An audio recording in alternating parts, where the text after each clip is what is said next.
Hello mga ka-dimple! Welcome to my kusina! Ayan! So kagabi po, gumawa po ako ng new recipe, no? Ang orange chiffon cake. So paano natin gawin? Konti lang ang ating material na gagamitin. Itlog, baking powder, cream of tartar, orange, margarine, flour, sugar, and salt, and oil. So, pakita ko sa inyo. First of all, para hindi didikit ang ating chiffon cake. Yan ang pinakamahirap talaga ang chiffon cake, no? So, I will grease the chiffon tube pan, para hindi po siya didikit. So, kailangan pahira natin siya ng margarine or butter. Okay? So, ito na po. Kompleto na po siya. Nakapahid na po siya ng margarine. So, isit aside muna natin to dahil mag-ano na tayo ng ating recipe. Tara, samahan niyo si DJ Dimple ng aking new orange chiffon cake. So, ayan.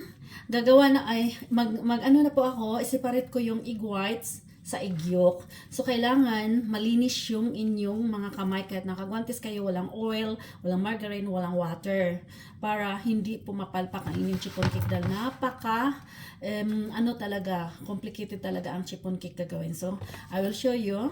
Ganyan lang yan, no? Kailangan yung ano nyo, yung eggs nyo, maka-refrigerate po yan, ha? Ayan. So, ano natin yan. Dito yung aking egg whites. So, tapos dito naman sa kabila yung ating egg yolk.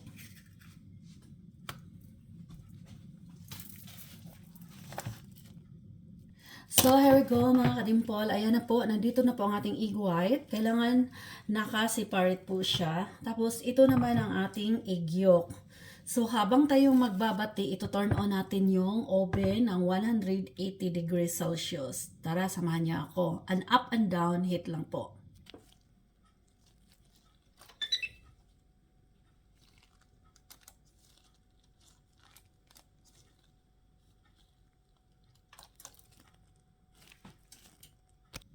So, habang nakapreheat na yung ating oven sa 180 degrees Celsius, at tayo gagawa muna ng egg yolks mixture. So, paano natin gawin? Samahan niyo ako.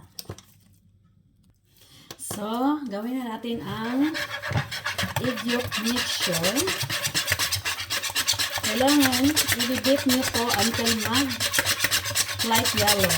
So, 5 pieces egg yolks po ito nilagay ko, no? And then, mag-add tayo ng 1/2 cup sugar. I-beat talaga ito ng ano, para until mag-ano siya, no? Then, i-add natin yung 1/4 cup oil. So, beat lang talaga siya until mag-light yellow po siya. Then, after that, i-add ko yung 1 teaspoon na baking powder, 1 teaspoon salt. So, beat well.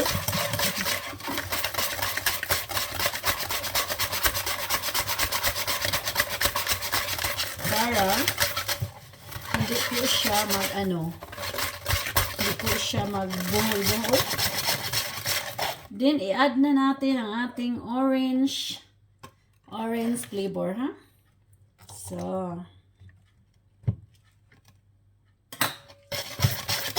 beat well. Malaki na naman itong braso ni DJ Dimple.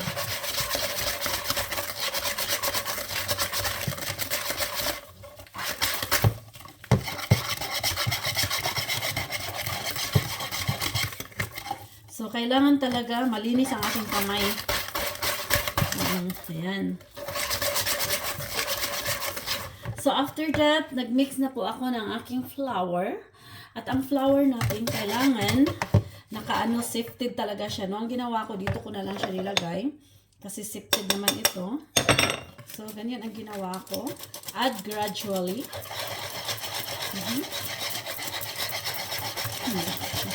So, lagyan natin ha. So, yan po ang ating sifted flour. Para hindi po siya buo-buo, no? Kailangan ganito talaga ang ating gagamitin, mga kadimpol. So, imimix na natin siya. Gamit lang ang wire whisk. Sorry, nabubuyoy. So, ganito lang yan siya, ang proseso paano magawa ng orange chiffon cake. Hindi po ako gagamit ng ng vanilla. Kasi meron na siyang orange eh. So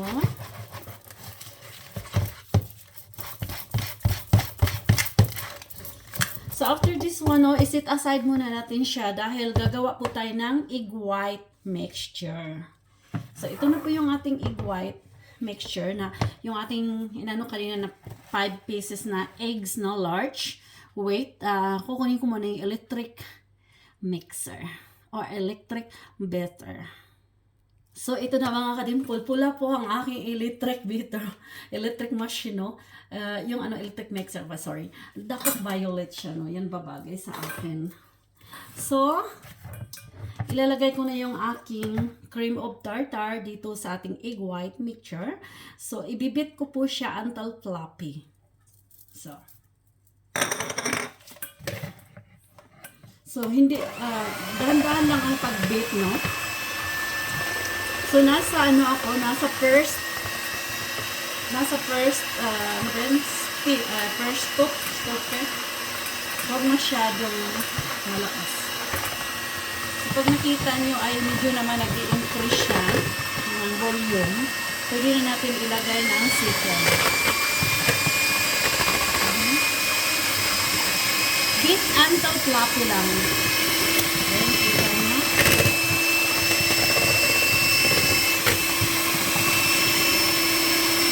So now, i-add na po natin ang sugar. Add sugar gradually.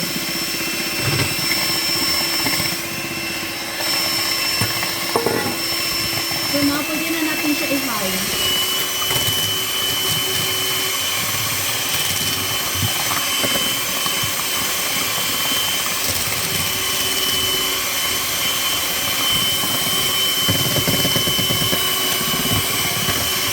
I-dip natin siya until stiff but not dry. Okay?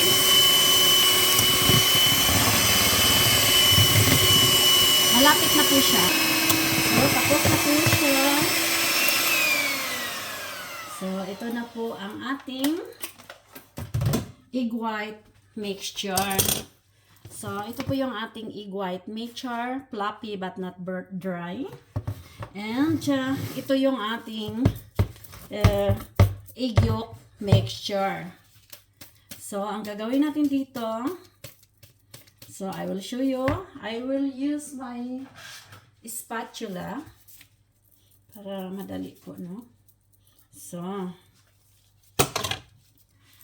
dito nakasiparit siya, you see. Then, kuha lang ako dito ng konti, no? Yan. Tapos, imimix natin siya dito sa ating egg yolk mixture. So, see to it na talagang ma-mix mo talaga siya para mag-light yellow po siya, no? No added coloring po ito, ha? Orange ang nilagay ko. So, see?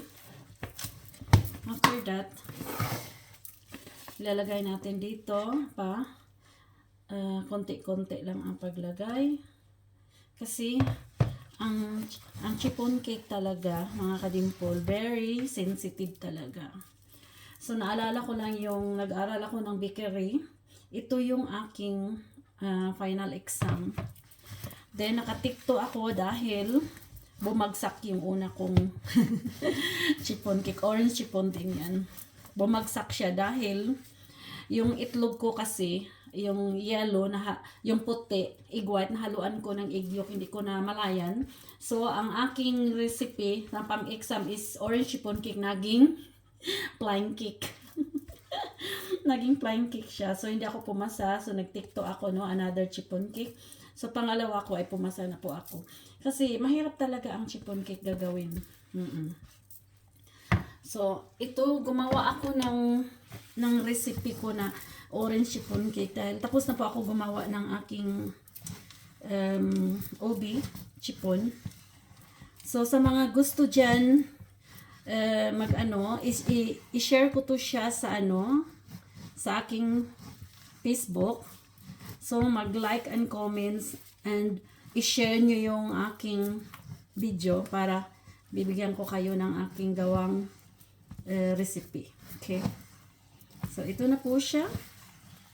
Ang ating orange chiffon recipe. Lalagay na, ito kasi ang gamit ko, large ito, pang ano ko to pang double recipe ko to, ay pang one recipe ko to ng ube. So, itong large siya. Kailangan kasi itong recipe gawa ko, small size lang. So, itry natin dito. Lagay natin dyan. Wait, pakita ko sa inyo. So, lagay na natin dyan. So, hindi pa ako gumamit ng ng vanilla. Kasi, yung vanilla kasi, pwede optional, no? Pwede kayong gumamit ng vanilla, 1 teaspoon lang. Optional lang yan. Pero ako hindi ako gumamit. Bira lang ako gagamit ng Pag chiffon kasi, hindi ako gumagamit ng vanilla.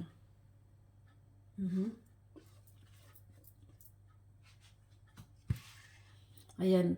Okay na yata ang medium size, no? Large kasi itong gamit ko na chiffon tube pan. So, ibibake na natin siya. After natin mag-bake ng orange chiffon cake, kasi dalawa kasi ang ginawa kong recipe, gumawa ako ng ng malagkit na mango recipe, no? Kasi wish ng aking unika iha. Gusto niyang tumikim na ng malagkit daw na may mango. So, kaya bumili ako ng overripe mango. So, ito na po yun. Ito na po yung ating gawang recipe na orange chiffon. So, hello! Ibibake na natin siya sa 180 degrees Celsius for 55 minutes. Okay. Lagyan na natin.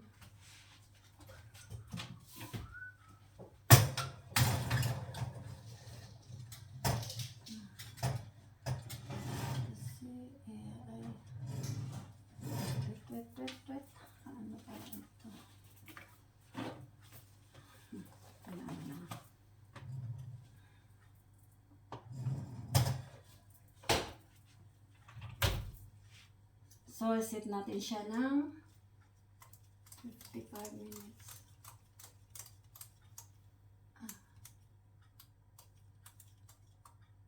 Okay. So, andyan na po. Ayan. Thank you for watching and paki-likes, comments, and share sa ating bagong orange chiffon cake. So, lang kayo, mag-comments kayo para bibigyan ko kayo ng recipe at paki-share na rin. Thank you for watching and bye-bye for now. And abangan nyo ang next kong gagawin. Ginawa kong recipe na malagkit na may mango. Ay, nagluto na po ako ng malagkit. Thank you for watching!